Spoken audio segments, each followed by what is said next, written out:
Deep in the jungle of central Vietnam, there's a wonder of the world. Wow, that is amazing. A lost universe that hides a unique ecosystem. It doesn't happen anywhere else on this planet. I think that's just about the holy grail for a biologist. And a team of scientists and explorers with a mission. This is an amazing cave. Look at that. Absolutely staggering. To investigate a record-breaking contender for the world's biggest cave. Wow.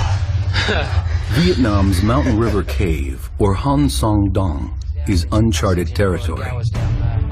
And next to no one has forged the depths of this monstrous cave. The team of pioneers is here to prove that this cave is the largest in the world.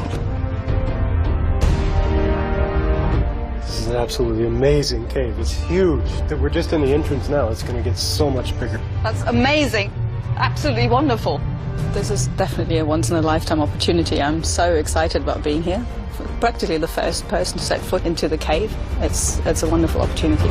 In 2009, caver Jonathan Sims was one of the first humans ever to enter here. But deep into the long cave passage, he was stopped short by a forbidding rock face. Now he's back with caving expert and expedition leader Howard Limbert. He brings more advanced climbing equipment and a commitment to reach the top of the wall.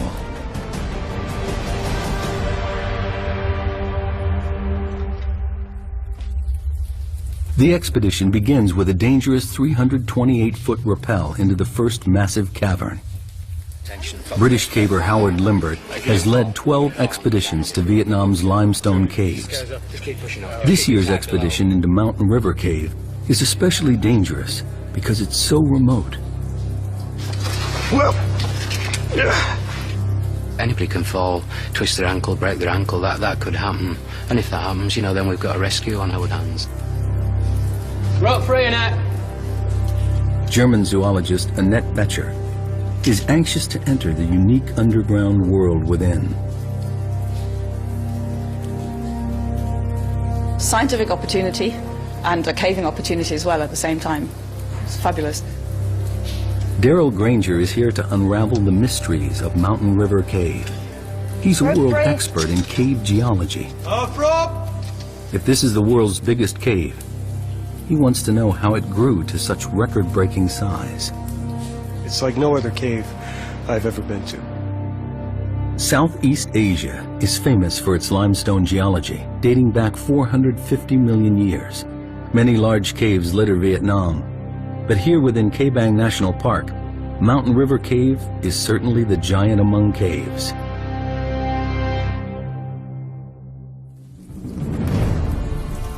In the 2009 expedition, Limbert and his team were only able to fully explore the first section of the cave. But they found areas they estimated to be about 500 feet wide and about 650 feet high. That's over 3 times the height of Niagara Falls. Deer Cave in Sarawak, Malaysia, currently holds the title World's Biggest Cave. From what they saw last time, Limbert's team is convinced this cave may be bigger.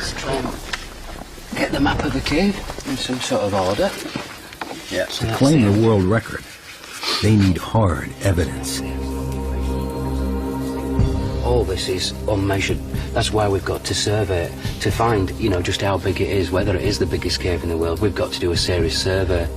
This passage here for surveying, it was really hard work. Jonathan Sims is one of the 4 cavers who drew up this rough original survey of Mountain River Cave. And what we really need to do next is get over this wall.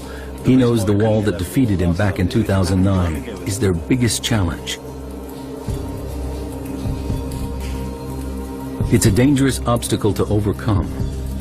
Made of loose calcite and mud, it stands at nearly 50 feet high. We just weren't expecting anything like that. Well as that. Sims is determined that this trip will be a success. He won't fail twice. If they can climb this forbidding wall, he's convinced that the enormous cave continues on. And then as a backup, there's this static sump which didn't look particularly potable. They estimate the wall is about 3 miles into the cave. from the 328-foot rappel at the entrance, it will take the team half a week to reach the final survey point at the Great Wall of Vietnam. After the initial drop, there's an 1,150-foot scramble leading to the first of two river crossings. From here, the team needs to climb high, following the river through the natural valley of the cave. Then there's a descent down to a level sandy area and to the first of two dolines, collapsed holes in the cave's surface. The dolines and cave beyond are where Betcher hopes to find new life forms, and Granger the secret of how the cave was formed. Then, through a narrow section, across the larger doline, and into the second camp.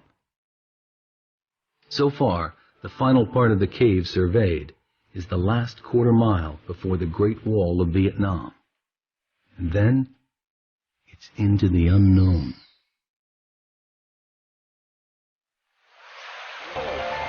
Limbert's caving team has been exploring Vietnam caves since 1990. They picked the Ca Bang Massif for a very good reason. It's a huge limestone area with lots of water, ideal ingredients for cave formation. Where there's no limestone, the rivers are trapped within walls of non-soluble rocks, which hold the water in. But when it does find an exit, the results can be spectacular. The volume and power of the water help create these gigantic caves. Add a monsoon climate with heavy downpours feeding the many rivers here, and the chances of water carving out a colossal cave are even greater. So far, they've discovered 62 miles of caves, but none as epic as this. They suspect additional factors must be at work here. The team needs to navigate difficult, broken terrain to reach their first camp. They're nearly a third of a mile into the cave, with 65 feet to go before reaching a powerful river. This river runs like a main artery through the first part of the cave. At its lowest, 353 cubic feet of water pour by this point every second. It carved this enormous cave, and the team will have to navigate it twice. Limbert leads the way. Oh, some evidence of a bit of water comes through here at times. Bit slippy on these. Yeah. Oh, I can see the river. Whoa! Look at this. This is our river crossing. Oh, then we're underwater. Yeah. Determined to move forward, they must cross the deep, threatening underground river. It's the last bit that looks a bit quick. So if I go up there and belay you, and then you can walk across there, and probably it looks like you've got to climb up in that crack there. A couple of bolts this side, a couple of bolts the other.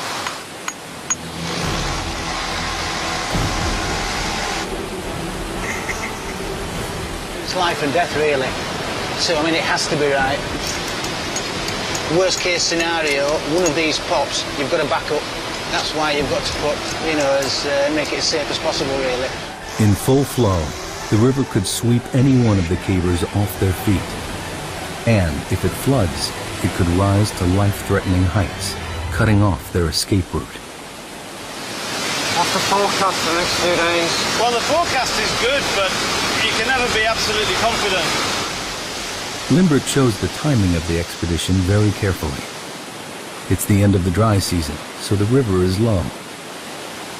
But any unexpected tropical downpour could cause the river to rise dramatically in just hours. Let's do it! Right, guys, you can start crossing.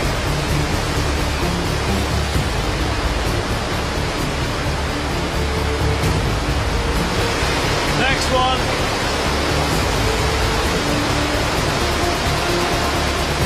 The most important thing is that you don't allow the river to sweep you away, because there's a load of rapids just down there, and we're not really quite sure exactly what's in the river beyond that, because we haven't seen it all the way. And there could be all sorts of very sharp rocks and all that kind of thing. And the last thing you want is to get swept down the river, because it could be serious injury or even life-threatening. I'm actually quite nervous about river crossings because I'm quite a slight build, and I've been in flooding caves before where when you put your hands on something, your legs just get swept away from underneath you and you can't get them back down on to get footing. It is actually really, really dangerous.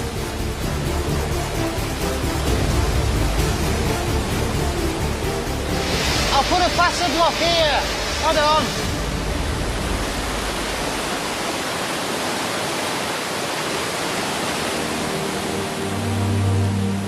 A major obstacle conquered. Darrell Granger can now start to really look around. You can see big formations, big stalagmites over there. Check that one out. This is an amazing cave. We came down those big slopes, we've come through the rocks, and we finally made it down to river level. So now we can set up camp here. We can start thinking about what we want to do next in this cave. The Titanic cave is theirs to explore. What is it that makes a cave so big? There's a lot of stories that we can learn from this cave. To claim the world record, Mountain River Cave needs to be consistently higher, wider, and longer than the current title holder, Deer Cave in Sarawak, Malaysia. When you're talking about largest caves in the world, there's no doubt there's some very, very long caves. And if you went on pure volume, many, many caves are bigger than this cave on pure volume. It's pure dimensions of a whole single passage like this that continues for 5 kilometers is pretty unique in the world. Mountain River Cave runs in an unusually straight line from north to south without any deviation. So, let's get underway. Let's get started. Okay? Okay. Granger believes the water in the oldest section of the cave could offer an explanation as to why this cave is so enormous. Highly erosive, extremely acidic water rushing over pure limestone may be the answer. To confirm his theory, Granger needs to draw a sample. Okay, so right now I'm taking a pH measurement. I have a pH probe here. We have to leave it in the water for a little while to equilibrate. That'll tell us the pH of this water. pH levels range from 0 to 14. The lower the pH number, the stronger the acid. To be out of the ordinary, Granger is looking for a reading lower than 7, which is neutral. On the surface, tropical rainstorms flood the vegetation and seep down through the soil. Along the way, the water picks up carbon dioxide, which makes it acidic. High levels of acidity would make the water flowing into Mountain River Cave more effective at seeping its way through the rock. All right, so my pH should be finished now, and we have about pH 7.5. So that's pretty typical, maybe a little bit on the low side. The results of the test surprise Granger. The water here is not overly acidic. This can't be the explanation for the cave's epic size. There's something strange going on here, and finding the answer to this huge puzzle is his primary focus. Granger needs to dig deeper. The explanation could lie in the river's efficiency at eroding the limestone. To test this theory, he measures how much dissolved calcium carbonate there is in the water. This will tell him how much rock erodes daily. I'm going to add some acid in here until the liquid turns yellow. And then the way this kit works, I can just read off from the syringe how much calcite is in this water. One more drop. So now it's yellow. Okay, we only have about 62 milligrams per liter. This means that every 1,000 gallons of water that passes by here carries 8 ounces of dissolved rock, about the size of a baseball each second. It sounds like a staggering amount, but for a cave of this size, it amounts to nothing. Like the pH level, the calcium carbonate result is ordinary and unexceptional. It's exactly the result a geologist might expect to find in any limestone cave river. These results don't help Granger understand why this cave is such a monster. The answers must lie deeper within the cave. Howard Limbert's team is a third of a mile into Mountain River Cave. They have food for 6 days, enough to get to the Great Wall of Vietnam and back. The team sets up camp. Rehydrating and replacing lost calories has to be carefully managed. Geomorphologist Dr. Hugh Nguyen and biologist Dr. Tai Nguyen of Hanoi University also joined Limbert on the expedition. Hopefully the other porters will take all the other bags to our underground camp. This is a great trip. It's an amazing group. And everybody has pulled more than their weight. Annette Betcher goes deeper and further into the cave, looking for life. And like Granger, she's getting frustrated in her search. She is here to find undiscovered species, but so far only sees a barren landscape. It's a bit of a shame. I had great expectations, but with the wet flooding, I had to rethink basically my approach. The team is exhausted and settles down for their first night inside the cave. The next morning, they continue over half a mile further.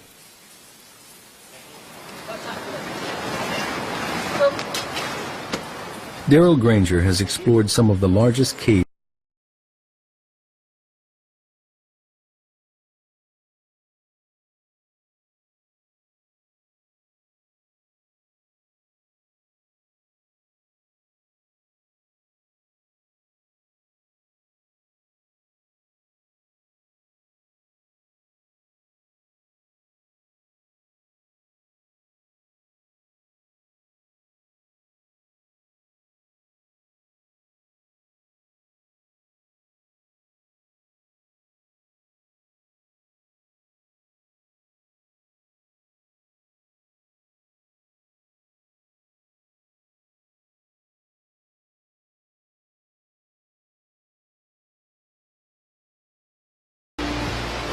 This is the world's biggest cave. The rest of this stuff is just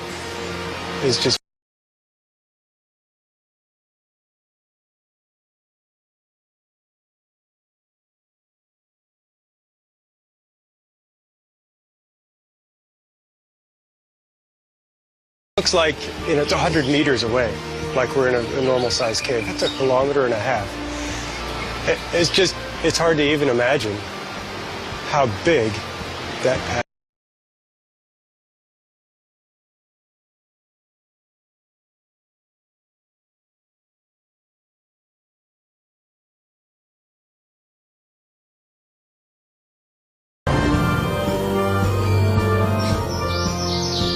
Seeing the jungle, basically, in the middle of the caves is one of the most beautiful sights. It's just absolutely incredible. It's got to be one of the wonders of the world. It doesn't happen anywhere else on this planet. I think that's just about the holy grail for a biologist. For Granger, the Doline is an unexpected window into the structure of the limestone here. It's also a view of Mountain River Cave's Achilles heel. This is a good example of a special type of doline. This is a collapsed doline. So that happens when you have a cave passage and then the surface collapses into that cave. And it happened here because we have really thin beds. You can sort of see them on the back side of the wall, and they're just not strong enough to hold up this cave roof. At some point in the cave's past, the river ate away at the cave roof where the limestone beds are thinner. The river damaged the ceiling rock so much that eventually the roof collapsed. This collapse is known as Cantilever Failure. You can think about, theoretically at least, having a piece of rock sticking out like a diving board. You can only stick it out so far before it breaks off under its own weight. And that's exactly what happens. As you make the cave bigger and bigger, you're forcing basically a diving board of rock, a slab of rock, to stick out and support its own weight. The limestone beds in this part of Vietnam are especially thick, with very few cracks or weak points. The river tunnels through this landscape, challenging the strength of pure limestone. And the dolines brutally reveal the few places where the rock beds are thinner, weaker, but still divine. Here, open to the sun and the rain, life thrives.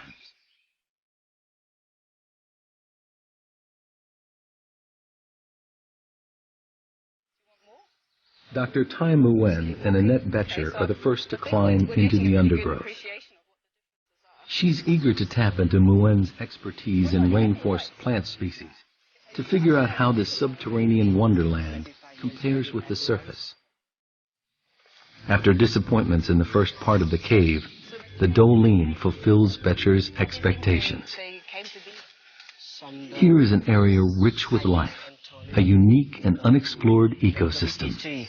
This is absolutely fantastic. It's a treasure trove for biologists. And everything that lives here has got here by complete chance. So birds have dropped seeds, plants have sprouted up. This species outside is evergreen. Okay. Yes. Correct. But here it's fallen down the leaf in the winter, I think so. Okay, so you think it's evergreen outside, but it's deciduous in here. And so the young leaves are those, the red leaves? Are those young leaves? Okay, right. Betcher had hoped to find new species of plants, evolved to flourish in this strange underground world. But Nguyen doesn't see examples of unique evolution. Instead, he thinks the plants in the Doline are showing extreme adaptation. It's a process known to biologists as phenotypic plasticity. In particular in plants, their outer form is very variable. They can adapt themselves very much to their environment. So there could be two plants that are perfectly the same species, have the same DNA, but because they're in a different environment, they actually look quite different.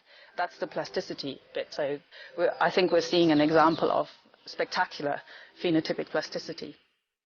Unique adaptations appear throughout the Doline. In the tropics, trees are usually evergreen due to the absence of seasons. But down here, they're deciduous, with sparse foliage and narrow trunks. Dr. Nguyen theorizes that this is how the trees adapt to the comparative lack of water, shortage of light.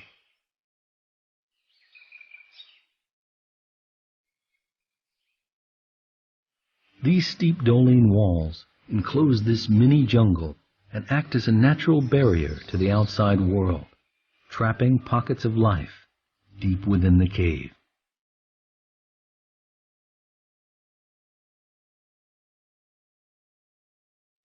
Betcher looks for soil thick enough to lay some surface traps.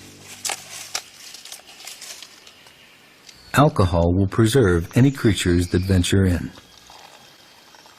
Now she must try to find any signs of life in the dark cave. But so far, the chance of finding anything of significance doesn't look good. Could the acidic water that created this cave also be destroying all life within? In the wet, active part of Mountain River Cave, Darrell Granger discovers a clue as to why the apparently very ordinary water here has carved out such an extraordinary cave. He's got a hunch that the speed of the water at peak flood could be the key factor. Here, what we see are little scallops that are carved in the wall. They're dissolved in the wall by water as it passes by. He expects to find evidence that the water runs through here at a great speed. The faster the water goes by, the smaller the scallops. So if we see big, giant scallops, they can be, up to 1 meter across. That's very, very slow-moving water. Here, they're about the size, they're about 1 inch across, a couple of centimeters across. From the size of the scallops, Granger can also figure out what's known as the Reynolds Number, a crucial measurement that tells him how turbulent the water is. Like the acidity test earlier, the findings here are very average and offer no clues as to why this cave grew so big. He calculates that the water here travels at only 3 miles per hour, a totally ordinary velocity for any river. Although Granger's drawn a blank on his quest, he might still be able to help Betcher on hers. He considers the chronology of the cave's life. I think what happened is the first doline collapsed, and it's acting like a big dam right in the cave. Right. We passed that doline, and suddenly everything dries out. We don't see the becomes sand. more normal. Becomes more of a normal, less active cave. And that's where the wildlife comes in, because if it doesn't get flooded out every 10 years or so, it has time to evolve. For Granger, the formula for how Mountain River Cave grew so big remains a mystery. This area has the right ingredients for a big cave. Unusually large beds of pure limestone and heavy monsoon rains feeding a deep river. But the water's speed and turbulence doesn't reveal anything, and Granger is almost at a loss. Aye! The surveying team looks for answers too. Aye! That's probably a 500-metre echo.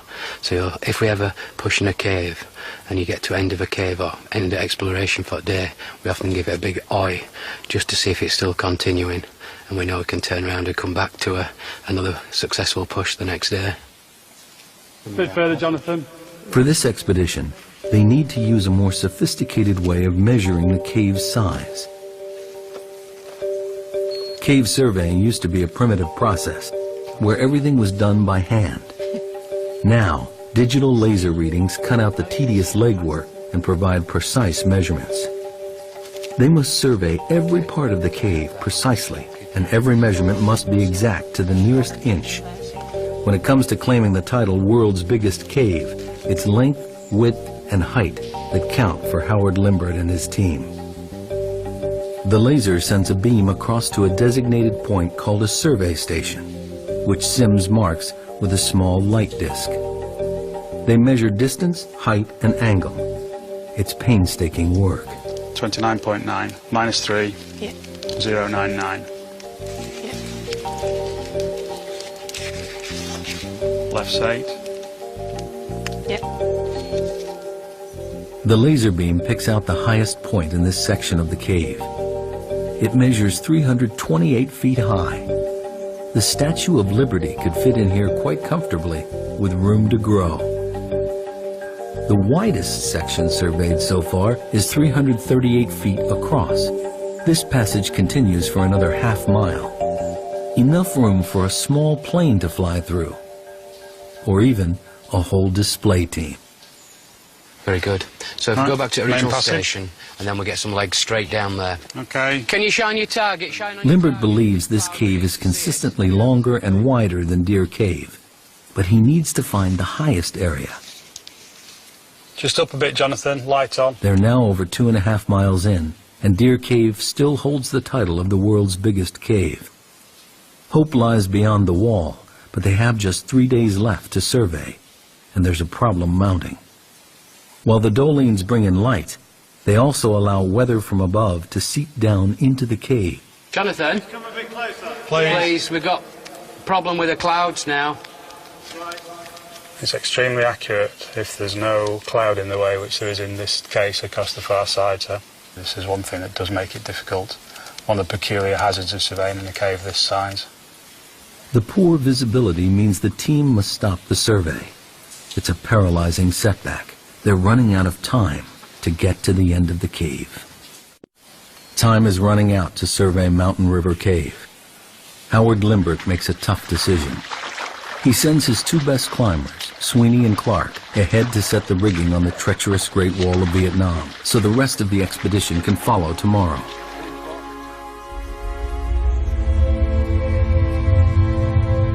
If they can't scale it, they may not finish the survey, and we'll never know just how big this cave really is.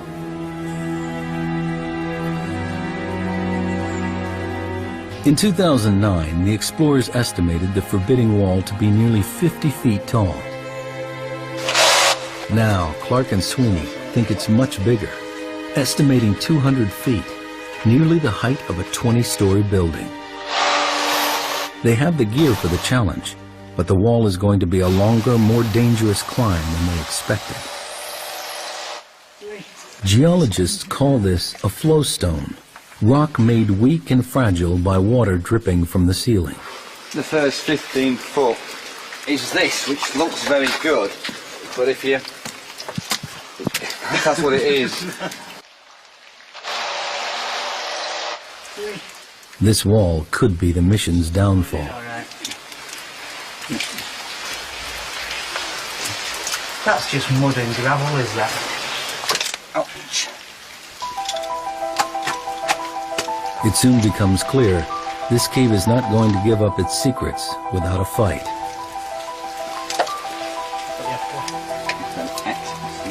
It's just crumbling away. It's crumbling away. Sweet and Clark have been building up to this for over a year. It's something that they're particularly interested in is climbing and climbing the wall. What we're climbing in is a very soft mud, calcite, and so normal bolts would just fall out. It's going to be a difficult and exhausting climb.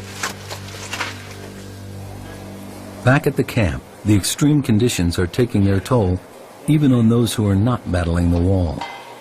What can be quite difficult is just living in can be quite squalid conditions. You've got to keep things clean. It's very dirty at times. You're getting sand and dirt in everything, be it your caving equipment, all this clothes. Feet are a big problem because you're continuously wet or sweating or going through rivers. We often get what we believe is a fungal infection of the feet. Meanwhile, Annette Betcher's search for life continues. She came to Mountain River Cave to find new species, but with only a mile or so to go before the wall, she has yet to discover anything out of the ordinary. She has one more chance for a promising new sample area, a dry passageway. That's where the opportunities are with this fantastically big cave. So I can go into those and look for those tiny critters that will be evolving in their large, dry side passages, in their alcoves. Regular flooding in large parts of the cave means that it's difficult for new life to gain a foothold. But in these dry alcoves, Betcher thinks she may find isolated species which have had time to evolve and flourish in complete darkness.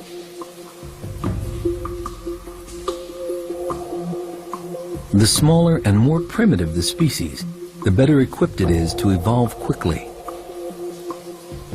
Evolution takes a long time. If you have something like 2 or 3 generations a year, you can evolve at much greater speed. And mammals don't tend to have those generation times, so a white blind bat in the cave is unlikely. Because of the cave's sheer size, species can easily get cut off from each other. In isolation, Betcher believes it's possible for weird and wonderful offshoots to evolve. Oh my word, look at these. Zoologist Annette Betcher finally strikes gold in Mountain River Cave. This is the first white woodlouse that I've seen ever in the cave. On the surface they would be dark colored, probably dark grey, slate grey or black. This is not something I expected to find here, so I'm very pleased. Come on. I'm almost 100% certain that this is a new species. And the reason being is that to have a new species you need isolation, geographical isolation, but this is a pretty isolated place. They look different. There's nothing nearby that I've seen that's got no pigmentation. It's a woodlouse, all right, but it'll be a new species of woodlouse and it'll be specific to Hang Son Doong. It's about as good as it gets. It's a fantastic discovery for Betcher. A species that has adapted to its environment and survived the great floods of water that helped create this cave. Well, there's absolutely no chance that anybody's ever seen these creatures before, and that's what really excites me. It's a wonderful discovery. The woodlouse is a clear sign for Betcher to what's happening here. In the cave, the key to adaptation is being able to keep up with the ever-changing environment, and the organisms that most successfully adjust to the prevailing conditions have a better chance of survival.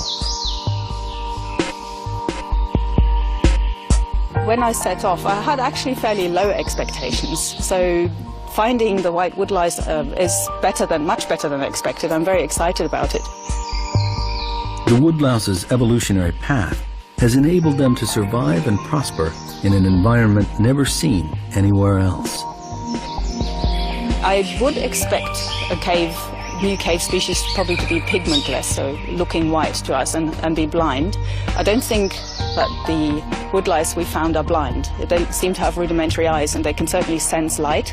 So they are adapted to the cave environment, they just haven't gone the full way yet, so there's room for them to evolve more, and the next step would probably be for them to lose their eyesight. A once-in-a-lifetime breakthrough, Betcher discovers new life within the Doline. A breakthrough in evolution attributed to the awesome scale of this lost world. Back at the camp, time is running out.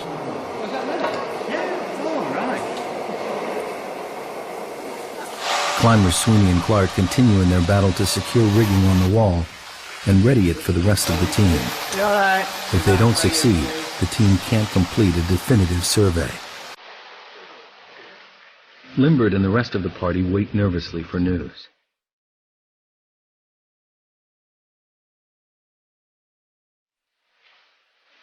As time runs short, Darrell Granger is convinced he's near to cracking the geological puzzle of why this cave is so large.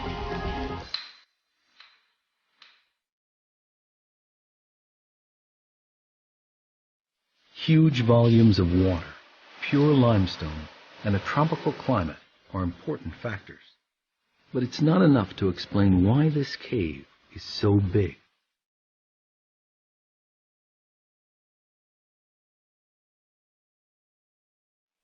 In a bid for answers, he returns to his maps of the region.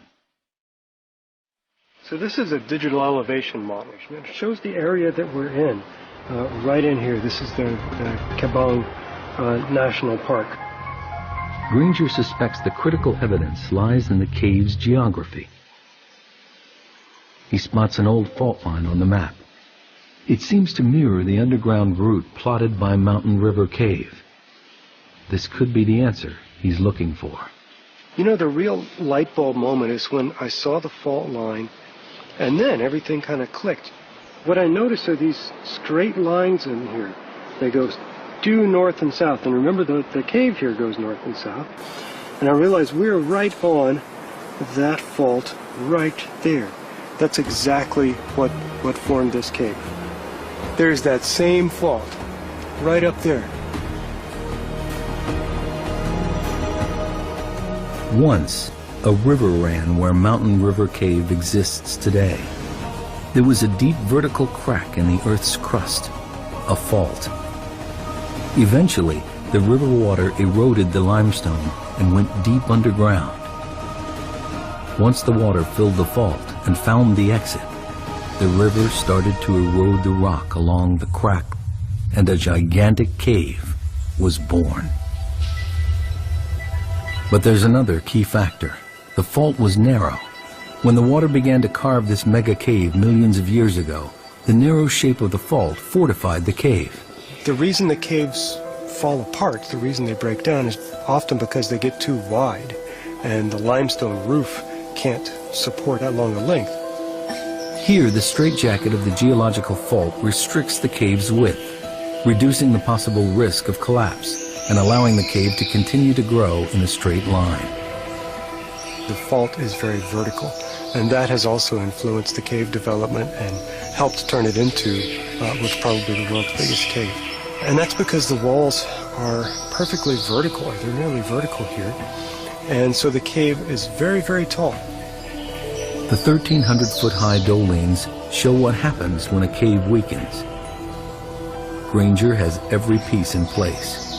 Unusually thick pure limestone, a huge catchment area feeding a large river, an underground fault line, the right shape to contain a stable cave passage, and finally, a river on the limestone surface that made a cave at the first opportunity.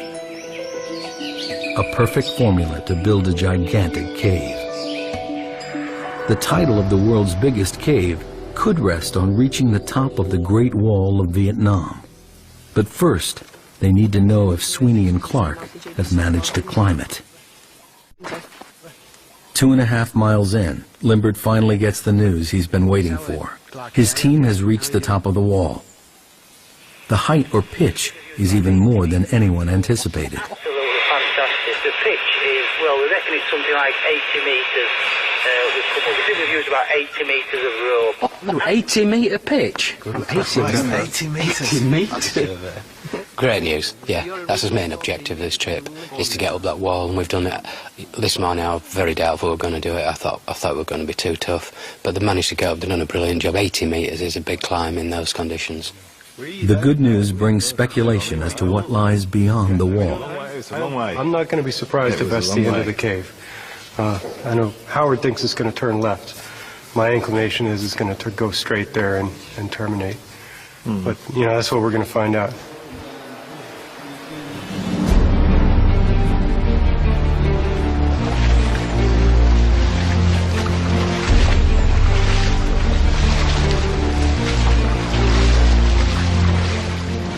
The final hurdle now awaits Limbert and his team as they push on to join Sweeney and Clark at the Great Wall of Vietnam. It took almost 2 days for those guys to bolt up there. It's very fragile rock, so you need to be very, very careful. They've done a great job. The greatest feeling was one of relief, which perhaps indicates how serious the climb it has been. You're standing up there and you're looking down and all this, and it's absolutely tremendous. The team finally arrives at the wall. It towers above them. This is what they've been working for, their ultimate destination.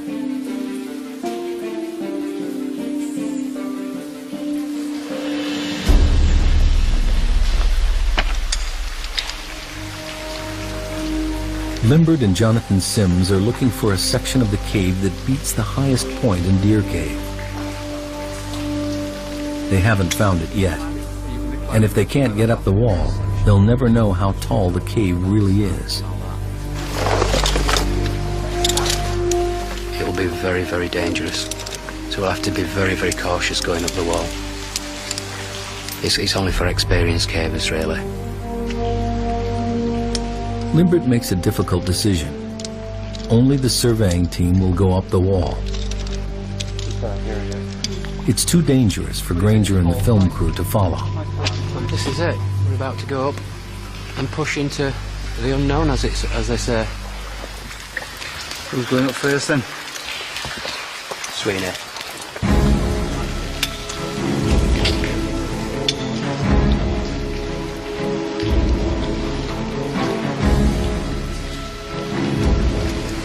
Ready to rock. You just have to hold a bit of tension for the first bit like that. We're all on tenterhooks waiting to get over this wall to see what's next. The film crew rigs one of the cavers' helmets with a camera to record the climb.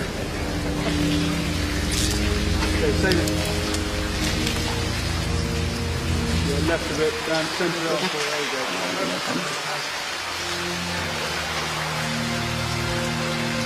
They can only watch as Limbert leads the team up on the final stage of the journey. It's a whole team effort. I mean, it isn't just a few people going up a wall. It's the whole build-up. It's the sort of year of planning. It's all the prep. It's the porters. It's absolutely everything that gives a few people the chance to do something like this right at the end. The cavers attack the Great Wall.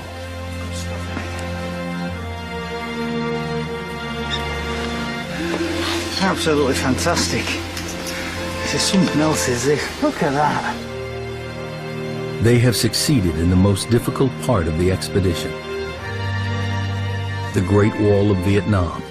This huge flowstone, nearly the height of a 25-story building, is conquered at last. But the elation is quickly followed by disappointment. As Granger suspected, Mountain River Cave ends here. An exit to the outside jungle lies just 984 feet beyond the wall. With no more cave to survey, the team gathers the final measurements from the top of the wall to the ceiling. The highest point in Deer Cave is 574 feet.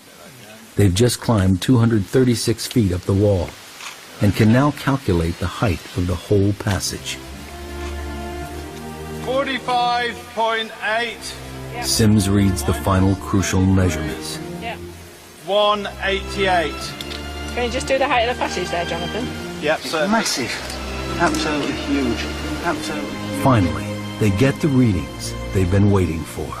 It's 96.4. 96.4! That's incredible. Spot there, will you? Jesus.